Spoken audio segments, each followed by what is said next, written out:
Pamilya ginpakigbahin kung paano sila nakaluwas sa sunog sa diin bisan tsinelas na lang, wala gid sila sang may nasalbar.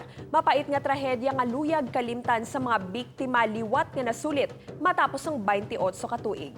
Si Zen Kilantang nakatutok.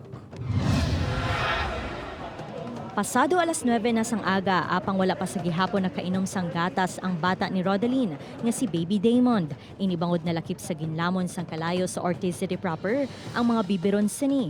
Gani para lamang hindi makabatsyag sang gutom, ginpakaon na lang sini sang kanon ang bata. Suno kay Rodeline sa sobra niya nga kakulba, ginuna sini nga ginluwas ang iya duha ka kabataan. May sila ang kulba, pero kailangan at least nakagwa kami ng safety.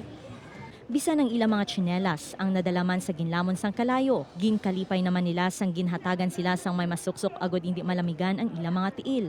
Istorya ni Nanay Gloria, tuig 1992, sang kapareho nga trahedyang ilan na eksperyensyahan. Luyag na nila kunta ni ato nga kalimtan, apang liwat nga nasulit. Wala naman sining mapunggan ang yaluha, samtang ginapakigbahin ang ilagin agyan. Doy, hindi ka maributas, tas bulan. Ang natabo lang. May lang pakaisog lang ko sa baga. May high blood ko. Nagyapag paisog ko. May lang mga kaptanan sa akon nga kabataan man. No? Nagkaladtong man. Baklan man kami mga pagkaon. Baklan ka nga siya. Tiniil kami kay inatan. Pinabaklan kami. Nalakip sa mga nasunugan sadto ang subong punong barangay na sang Ortiz. 28 anyos na ang nagdigad apang preska sa gihapon sa iya paminsaron ang nagluntad nga sunog. Nasulit naman nga nakita mo man nga amo naman ang amon inagyan nga naglumpat man kami sa sa dagat sang time sa to gapusong pa ko. Oo.